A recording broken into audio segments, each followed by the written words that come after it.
जय हिंद दोस्तों। आज मैं आप लोगों को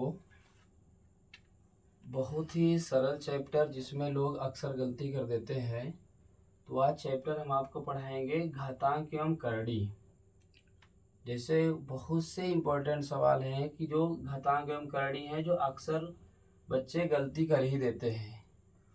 तो पहले घातांक के कुछ फार्मूले लिखाए गए हैं। देखिए कि घातांक के फार्मूले जैसे है, पहला सूत्र है ए की पावर यम इंटू ए की पावर यन इक्वल हो गया ए की पावर यम प्लस यन। कहने का मतलब ये हो गया कि अगर हमारे जो घातांक हम करने के यदि बेस बराबर है, यदि बेस बराबर होता है तो दोनों की जो पावर जोड़ देते हैं।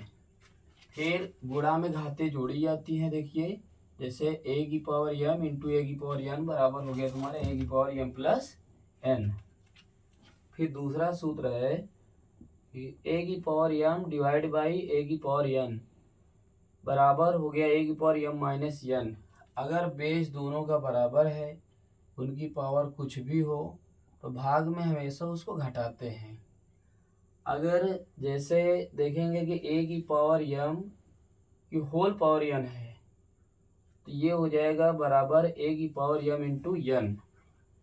फिर दिया है ए अपान बी होल पावर यम बराबर हो गया ए की पावर एम अपान बी की पावर यम।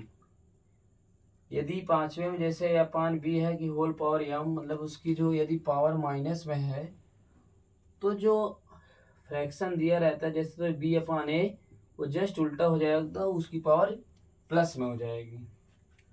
और कोई भी यदि कोई भी नंबर है ए टू जेड, एक से लेके कोई भी यदि नंबर है और उसकी पावर यदि 0 है तो उसका मान होता है 1। देखो अगर जिसको नहीं समझ में आ रहा है कि कैसे बोला जाता है, क्या उनसे क्या हो रहा है, अक्सर बच्चे गलती कर देते हैं जो स्टार्टिंग में एकदम बेस से सीखते हैं। तो उनके लिए भी बताया गया है कि जैसे कि ए की पावर एम है तो ऊपर जो पावर एम लिखा है उसको बोलते हैं पावर, हिंदी में बोलते हैं घात। ये जैसे ए है, ए को बोलते हैं बेस, और बेस का मतलब होता है आधार। कुछ लोग पढ़ना भी नहीं जानते हैं। देखो ये करते हैं जैसे ए की पावर एम पढ़ेंगे, क्या बोलेंगे, जब ये जो ए की पावर एम लिखा है तो क्या पढ़ेंगे, ए की पावर एम।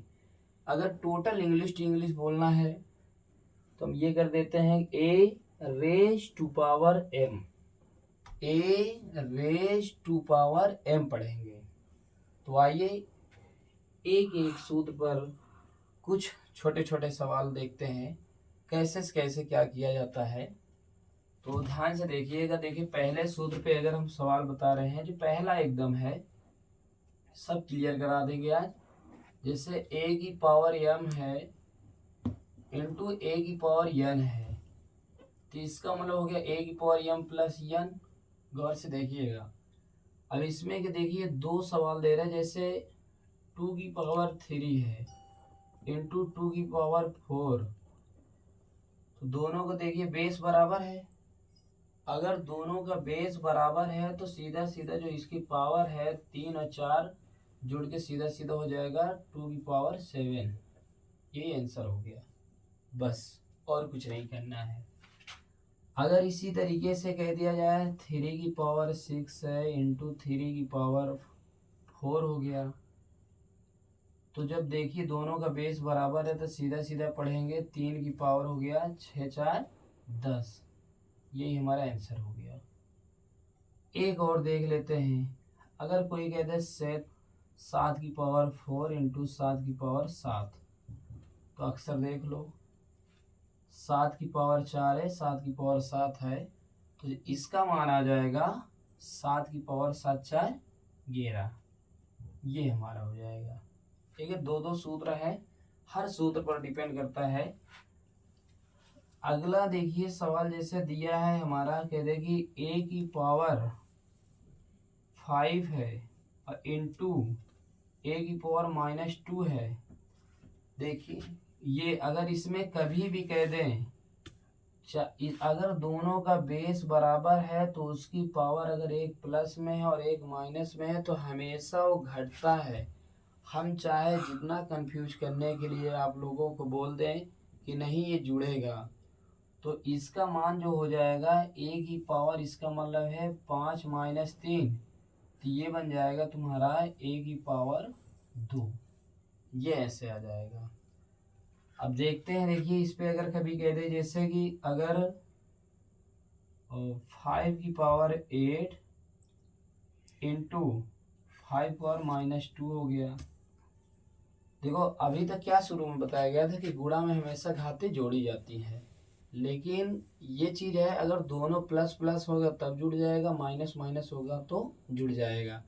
अगर एक प्लस है और एक माइनस है तो याद रखना हमेशा हमेशा वो घटेगा। हम चाहे जितनी बार कहें कि नहीं जुड़ेगा जुड़ेगा, प्लस माइनस हमेशा घटता है, लेकिन चिन्ह उस संख्या का लिखते हैं जो बड़ी संख्या में लगा रहता है। तो देखिए जैसे अगर ये 5 हो गया है, 5 की पावर ये 8 है, माइनस 2 है, तो ये 5 की पावर सीधा सीधा हो गया 6। ये चीज़ कर देंगे।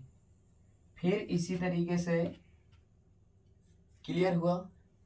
अब इसी तरीके से यदि कह दे कि जैसे 2 की पावर 6 हो गया, डिवाइड बाई हो गया है 2 की पावर 4 हो गया है। देखिए गुणा का ये भाग का चिन्ह है, और जैसे भाग का चिन्ह होता है तो ये बताया गया कि दूसरा सूत्र है, देखो a की power m divide by a की पावर n। अगर दोनों का बेस बराबर है तो सीधे सीधे उसका अंश घटा देंगे। जैसे हो जाएगा 2 की पावर 6 में 4 गया, कितना आ गया 2। ये हमारा आंसर हो गया। अब इसी तरीके से अगर कभी कह दें कि 7 की पावर 8 हो गया है, डिवाइड बाई हो गया 7 की पावर 2 हो गया है, तो बताओ क्या करेंगे, बता सकते हो? ये तो ये बन जाएगा हमारा 7 की पावर 8 माइनस 2, तो इस 7 की पावर क्या बन जाएगा 6 बन जाएगा। ये है। अब इसी तरीके से देखो अगर कभी कह रहे जैसे हम 5 ले लेते हैं, 5 पावर 11 डिवाइड बाई 5 की पावर 6। अब बताओ इसका आंसर क्या आ जाएगा? तो 11 में से 6 गया, सीधा सीधा क्या हो जाएगा 5 की पावर 5। ये आंसर आ गया। इसी तरीके से देखिए सेम पूरा तुम्हारे सामने लिखा हुआ है। अगर जैसे 9वां कह दें, हमारा दिया है तीसरा a की पावर m इन की होल पावर n है, तो अगर जैसे कहते 2 की पावर 3 है, तो ये बन जाएगा 2 की पावर 2 इंटू 3, इसका मतलब हो गया 2 की पावर ये 6। अगर इसी तरीके से कहते जैसे 3 की पावर 3 होल पावर 3, तो इसका मतलब हो जाएगा 3 की पावर 3 इंटू 3, तो बन जाएगा 3 की पावर 9। अगर इसी तरीके से और देखो समझना, जहाँ पे अगर किसी को भी कोई भी दिक्कत हो, कहीं भी कोई स्टेप पे अगर कोई दिक्कत हो तो कमेंट बॉक्स में ज़रूर लिख देना, हम उसको पढ़ेंगे और दोबारा फिर से अगर कोई उसमें त्रुटि होगी तो फिर से बताने का प्रयास करेंगे। देखिए अब इसी तरीके से अगर कह दिया जाए कि 2 की पावर 3 है और फिर कह दे 2 की, ये हो गया 2, तो इसका मतलब हो जाएगा 2 की पावर 3 गुणे 2, तो क्या बन गया तुम्हारा 2 की पावर 6। क्लियर। अब अगला नंबर देखिए, जैसे बता दिया जाए कि अगर ये अक्सर देखो जैसे हो गया 2/3 है, होल पावर 3 है, तो इसका मतलब हो गया 2 की पावर 3/3 की पावर 3। अगर उतने टाइम्स मल्टीप्लाई कर देंगे तो 2 की पावर 3 का मतलब हो गया 8 और 3 की पावर 3 का मतलब हो गया 27। तो इसका आंसर क्या आ जाएगा 8/27। अब इसी तरीके से अगला यदि कहते जैसे 5/6 है, होल पावर -4 है, तो सीधा सीधे इसका कर देंगे 6/5, होल पावर हो गया 4, प्लस में आ गया। एक और चेक कर लेते हैं। देखिए अगर ये चीज़ क्या भी कहते जैसे 5 है, 5/7 है, होल पावर -2 है, तो सीधा सीधा ये क्या बन जाएगा ये 7/5, होल पावर बन जाएगा 2। हर जो है वो अंश में हो जाएगा, अंश हर में हो जाएगा, पलट में हो जाएगा, तो उसकी पावर प्लस में हो जाएगी। तो देखिए पहला सूत्र पे हो गया, दूसरा पे हो गया, तीसरा पे हो गया, चौथे पे हो गया, पांचवें पे हो गया है। अब देखिए छठवें नंबर पे अगर कभी कह दें जिससे 5 की पावर 0 है, कोई भी संख्या ले लेते हैं, कोई भी संख्या है, अगर उसकी पावर हम 0 करते हैं तो उसका मान हमेशा 1 आता है। तो ये देखिए जैसे 1 हो गया, कुछ भी मान लें, हम एक क्वेश्चन देखो देते हैं, जैसे कहते हैं 2 की पावर 0 अब प्लस 5 की power 0 into 2 equal how much. देखो कैसे करेंगे। तो बात ये आती है कि जैसे 2 की पावर 0 है तो इसका मतलब हो गया 1, अब प्लस ये हो गया है कि और इसका भी मान 1 है, इंटू हो गया 2। देखो खासकर याद रखना, हमेशा ये चीज़ बता दे रहे हैं कि अगर इस तरीके से कभी कंडीशन आए तो हमेशा बॉर्डमॉस नियम के ही अनुसार सवाल को सॉल्व करेंगे। अगर उसके अलावा कोई नियम फॉलो करेंगे तो सवाल हमारा अक्सर गलत हो जाता है। अगर देखो इसको हम बॉर्डमॉस के नियम को नहीं फॉलो करते हैं तो ये हमारा 1 1 जुड़ जाएगा, तो ये 2 और 2 दूना 4 बन रहा है। लेकिन बॉर्डमॉस का नियम कहता है कि पहले कोष्टक है तो कोष्टक को सॉल्व करेंगे, अगर का है तो का मतलब होता है गुणा, फिर भाग करते हैं, फिर गुणा करते हैं, फिर जोड़ करते हैं, तब घटाना करते हैं। तो पहले अगर भाग नहीं है, कोष्टक नहीं है, तो गुणा आ रहा है जो उस क्रम में, तो पहले गुणा करेंगे। जब गुणा करेंगे तो हो जाएगा 1 + 2, तो ये बन जाएगा हमारा 3। इसका जो राइट आंसर आएगा वो हमारा 3 आ जाएगा। अगर कोई कहता है कि देखिए कि जैसे 5 है, 5 की इंटू 5, तो ये हो जाएगा हमारा 1 इंटू 1 इक्वल हाउ मच, 1 आएगा। ठीक है। अगर इसी तरीके से और एक सवाल देखिए दिखाते हैं, अगर कोई कहता है कि जैसे 5 की पावर 0 अब प्लस 5 इंटू 5 की पावर 0 इक्वल हाउ मच। देखो देखने में कितना सरल लग रहा है, ऐसे लग रहा है जैसे 5 × 5 = 25 और 25 × 5 = 30, 30 की पावर 0 1।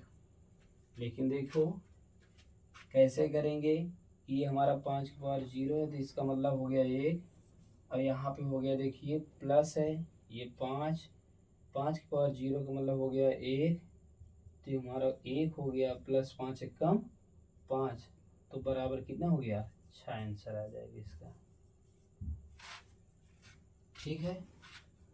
अब देखिए हमारे साथ ये घातांक के कुछ छोटे एकदम स्टार्टिंग एकदम बेस है कि अगर ये चीज़ जैसे घातांक एवं करणी की बात हो रही है तो केवल ये जितने भी सूत्र लिखाए गए हैं, जितने भी फार्मूले, जितने भी सवाल ये दिए गए हैं, केवल अभी घातांक टॉपिक का है, केवल घातांक का है। अब इसी के बाद हम पढ़ेंगे करणी के बारे में, जो आपको नेक्स्ट वीडियो में मिलेगा। बहुत ही प्यारा क्वेश्चन, बहुत स्टेप बाय स्टेप, एकदम स्लो मोशन में, एकदम छोटी छोटी चीज़ें आपको सिखाया जाएगा, जिसमें करणी का कोई भी सवाल हो, कितना भी कठिन से कठिन हो, आप चुटकियों में सवाल हल कर सकते हैं। लेकिन ये याद रखना, हमेशा बार बार ये चीज़ मैं आप लोगों से बता रहा हूँ कि जो मैथ होता है केवल भाषा का खेल है। अगर जो मैथ में लैंग्वेज पकड़ लिया, भाषा का मतलब समझ गया, उसके लिए गणित कुछ भी नहीं कठिन है, बहुत सरल चैप्टर होता है।